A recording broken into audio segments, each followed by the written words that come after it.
Eniola ran and ran as fast as she could from the car behind her, tears streaming down her eyes, blinding her from seeing what was in front of her. Her throat felt like it was under someone's foot. Then her feet hit a true roof and she stumbled down the mountain. As she kept rolling and rolling down the forest, she couldn't believe this was her life. She felt something wet all over her skin. Then she couldn't breathe. She had rolled into a big river and she was struggling to breathe in the deep water. She tried to fight the waves, which seemed to be pulling her towards its embrace. She tried to shout for help, but water filled her lungs, and she thought to herself, would anyone come even if I yell? Would they for once see me? And with the thoughts in her head, she stopped struggling, and she finally gave up. The moment she did, her life flashed before her eyes, and all that she felt was anger and hate. And she thought to herself, if only she had the powers to retaliate. Eniola woke up to the blaring sound of her alarm clock. She got up and took a shower, changed into her uniform, and went to the kitchen for breakfast. She didn't bother checking up on her father. She knew he would have gone to the barracks.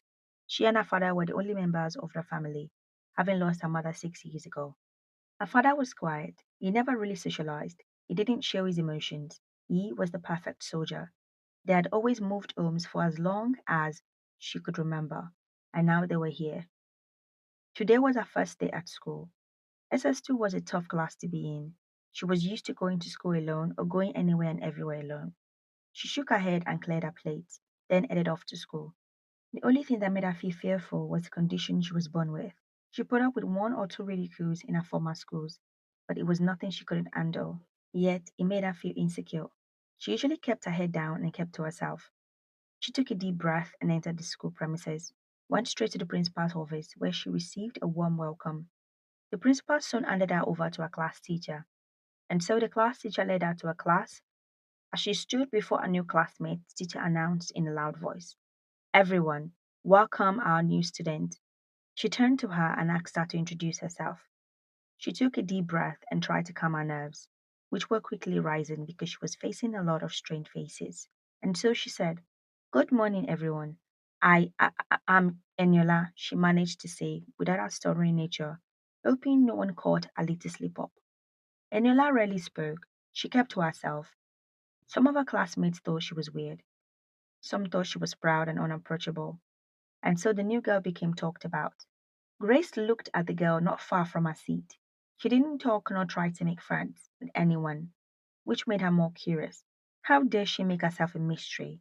Everywhere she went, everyone was curious about the new girl. Everyone was almost obsessed with Eniola. She wasn't going to let it stand. She was the queen of the spotlight. Everyone in Westland Girls Prep was supposed to be curious about her. She was, after all, the most beautiful girl in the school, and she was smart.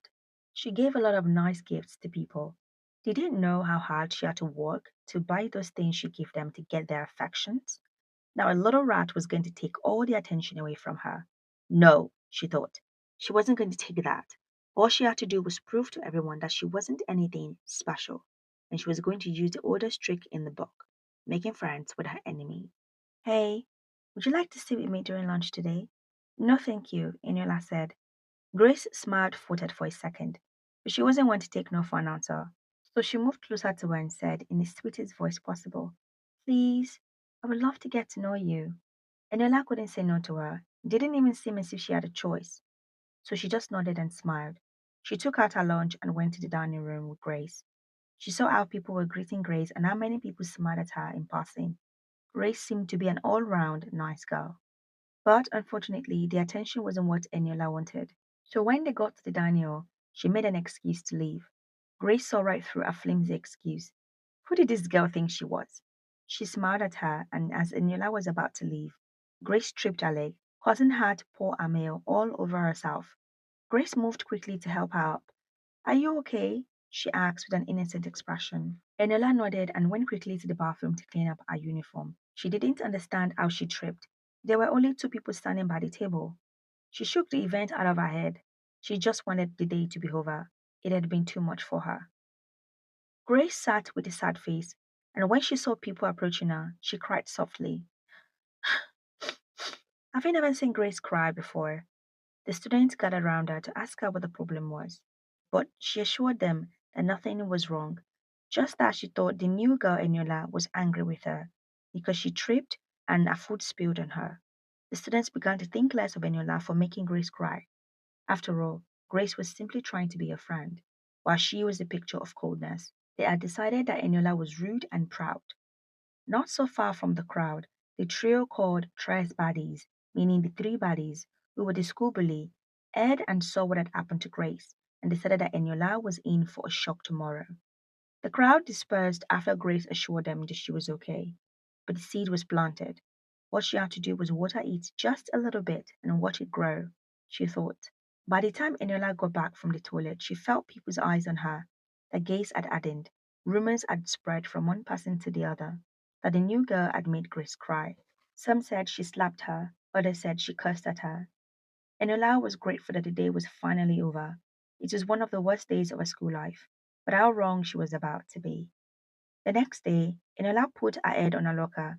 The looks and the murmurings were simply too much for her. She had a knock on her table. She raised her head to see three girls smiling at her. They told her that a teacher wanted to see her. She got to her feet and went in search of the teacher. But when she looked around where she was, it was deserted.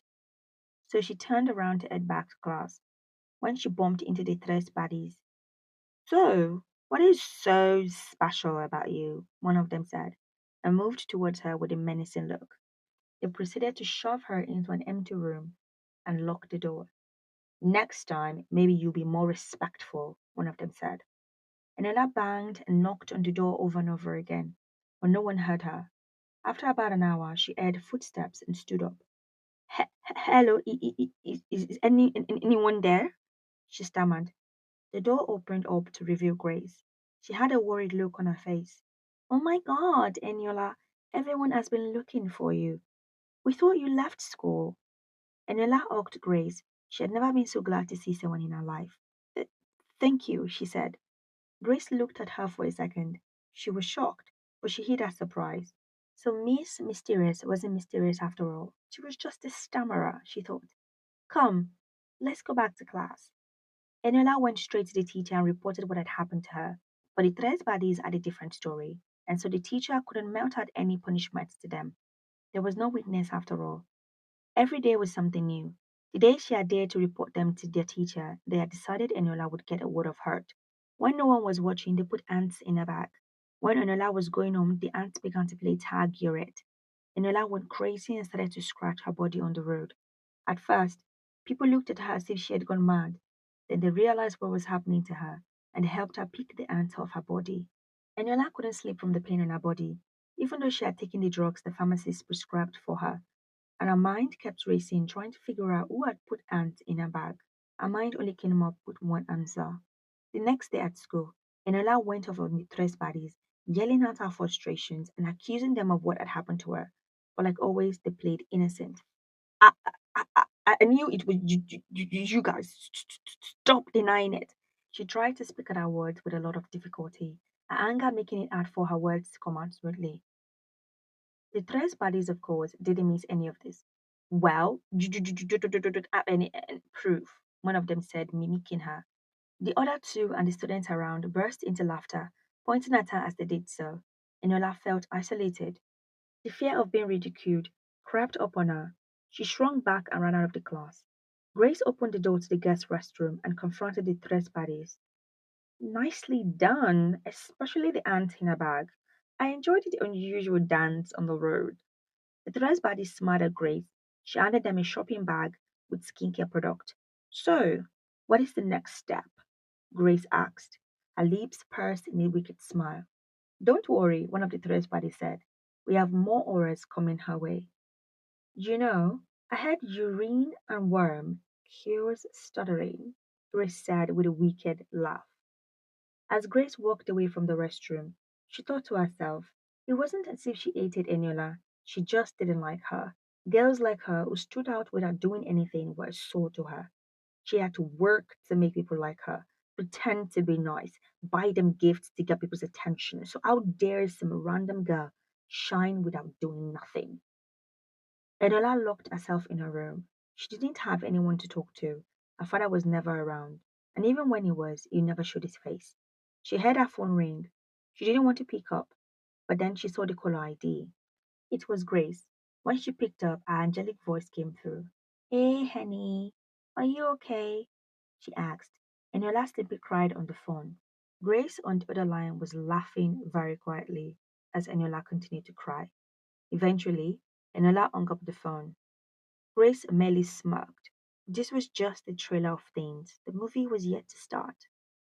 The next day at Westland Girls Prep School, everyone's eyes were on their cell phone, watching the dance of a girl being beaten by ants and stuttering as she asked for help.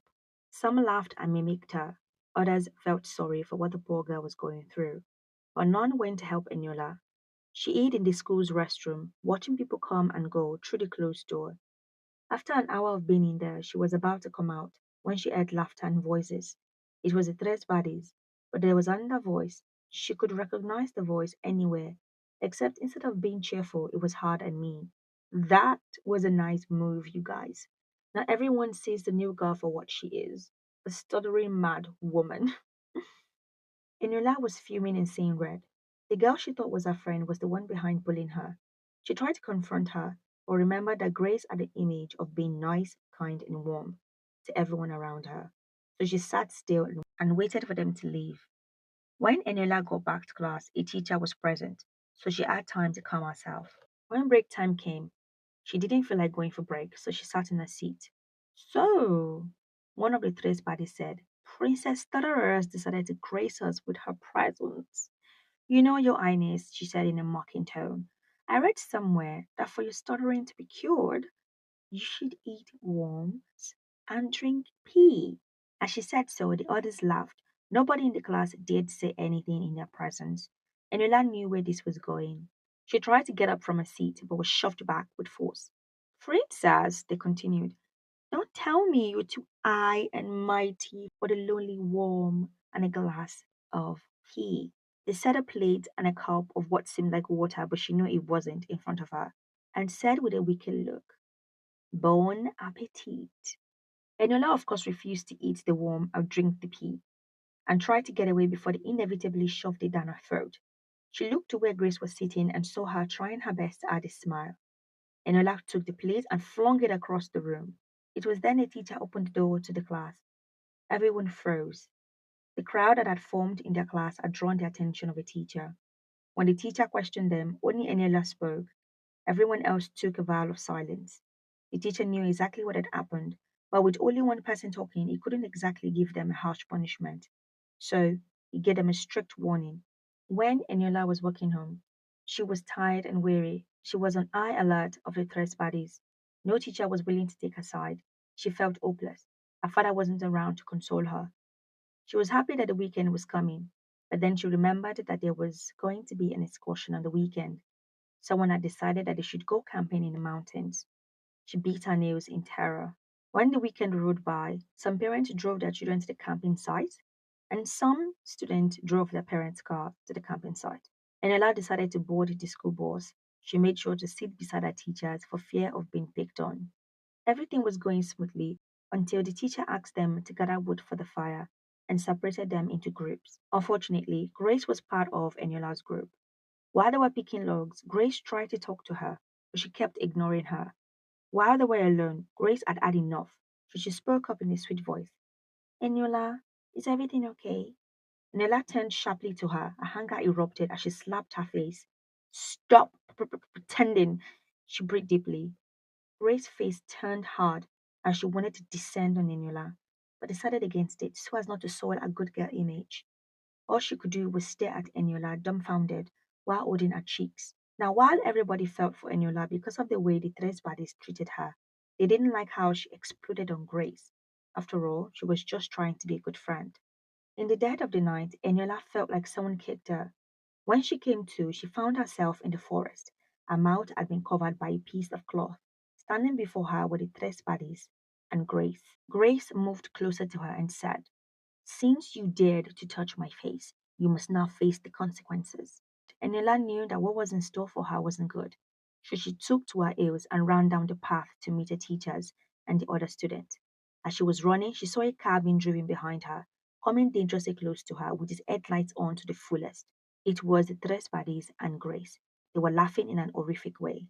As Eniola sank deeper and deeper into the lake, She heard a voice say, "Is that all you can do?" And then she fell into oblivion. When the teachers woke up, they were frantic. They didn't understand where Eniola could be. The tres bodies and Grace were shaking uncontrollably. They had seen Eniola fall into the river.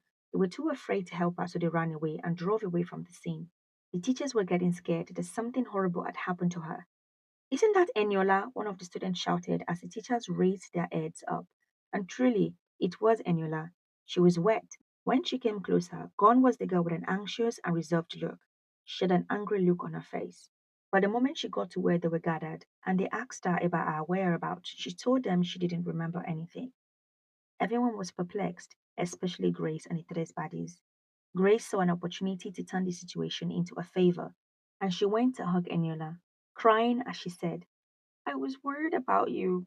I am glad you are okay." Grace expected Eniola to push her away from her, but to her surprise, she hugged her tighter. When Eniola got back home, after the chaos, she went straight to the bathroom and she stared in the mirror. Something had happened at the river. The last thing she remembered was struggling in the water. All of a sudden, her appearance changed in the mirror. For a second, she didn't know what was staring back at her. And then, just like that, the appearance vanished. Eniola felt an anger bubbling up inside her. Then her face changed again, and she began to sing. The mirror she was staring at broke into pieces. This sudden action jolted her back to her human appearance. She didn't understand why she was singing or what that appearance was, but she felt powerful. On Monday morning, gone was the anxiety she felt. There was an overwhelming feeling of confidence, and she walked into school with her head held high. She stopped at the entrance of the hallway when she saw posters which had her face on the walls. The poster had a mouth with zipper on it, with the caption, "Hail the Stuttering Queen." Now Eniola was seeing red. She started humming a song. Even she wasn't sure what it was. As she walked down the hallway, the students ceased their laughter and murmurs. Everywhere was dead quiet. Eniola was shocked at what her eyes were seeing. It seemed that the students were in a daze. She wanted them to be quiet, and it seemed that that was what was happening. She forced herself to stop singing, and everyone went back to normal. All while in class, she kept thinking about what had happened in the hall. As Grace approached Eniola, Eniola's anger flared up, and she began to hum the same song. And Grace went berserk. She started shouting for no reason, picking up anything she could touch and throwing them around. Everyone was startled. They didn't understand what was going on. Then she started pulling out her own hair. Her classmates tried to help her. The loud voice of the teacher jolted Eniola back to reality. When she looked around, she saw the destruction that had been done by Grace. Grace herself didn't understand why she had done what she had done, but the damage was done. Grace had gone viral for her crazy antics, and everyone pointed and laughed as she walked by. But Grace wasn't one to falter. She told herself there is no such thing as bad publicity. She raised her head up and squared her shoulders. When it was break time, she headed to the lunchroom. Some evaded her as a plague, but most people still clamored around her. And I last saw Grace being treated with kindness by others. She wouldn't let it stand. Holding her lunch, she began to hum softly. Grace at the lunch table took her plate of food and poured it all over herself. Then she ran to other people's table and kept pouring their lunch on herself. It didn't matter if the food was cold or hot, or if it was solid or liquid. Everything was on her. Enola increased the volume of the song, and those who were trying to help her were in a daze. Eniola watched as a smile came on her face. She watched satisfactorily as Grace danced to her tune. When she was satisfied, she stopped humming and left Daniel as if nothing had happened, leaving everyone perplexed. Eniola felt drowsy when she walked away. The weakness was getting worse as the school day came to an end. She was walking slowly to the bus stop. All she felt like doing was sleeping. On her way outside the school gate, she saw the tres baddies bullying a junior student. She had almost forgotten about them. She stared at them, knowing what the perfect punishment for them was. She started humming. As she did, thousands and thousands of ants came out of hiding and went towards the tres baddies. At first, they didn't see the little soldiers. Then, after the first, second, and the third bite, they saw the soldiers on full attention. They were on a mission. Everyone was scared. They all ran for their life. Who wouldn't be? Seeing humans being attacked in thousands by the ants. Of course, the ants didn't bite any one of them, but the tres bodies. This went on for minutes until Eniola felt her eyes heavy and she fainted. That was when the ant dance stopped. Eniola opened her eyes to the interior of the clinic. The school nurse told her she had fainted and gave her some juice to drink. It occurred to Eniola that her newfound powers had some limitations. The more she got angry, the more she felt weak. She wasn't yet done with her revenge, so she had to pace herself. Eniola practiced and practiced her final revenge. She wanted to be sure that her final performance for the bullies would be remembered for the rest of their lives. The beach excursion was coming up. The waters which changed her would be her final stage. Eniola was full of confidence.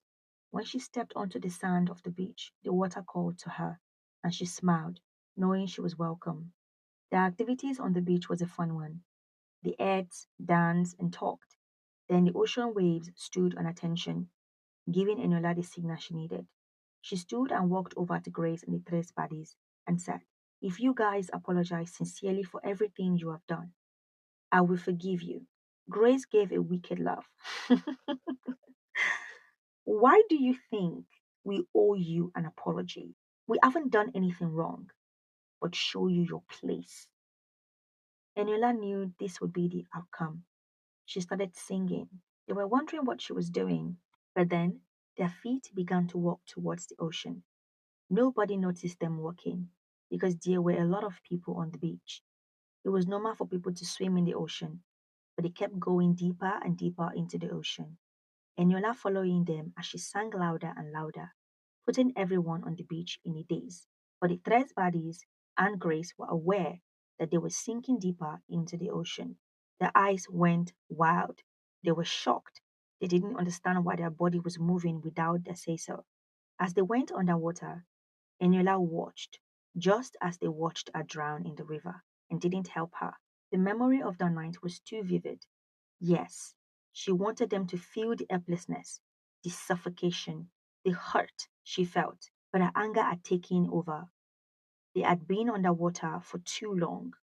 She changed the tone of her voice, and the ocean spat them out. The tres bodies and Grace coughed as much water as they could from their mouth. Enola turned back, tears in her eyes, as she forgave them. Her revenge was complete. It was a surprise to her when on Monday morning she was told by the principal that Eniola and the Tres bodies had come to confess what they had done to her and so many others. They had, of course, been expelled. When she came home, her father was sitting in the living room waiting for her with a woman she had never seen before. Eniola, look how you have grown, the woman said, hugging her. She looked to her father for explanation, and he said, "This is your mother's sister, Bimbo." With that, he went inside. Bimbo came closer to Eniola and said to her, "I am here to help you become a proper siren." Eniola was shocked. "You know what I am?" "Of course." Bimbo started singing, and Eniola joined in. The end. Thank you so much for watching. Thank you for listening. Don't forget to subscribe, like, and share your thoughts in the comments.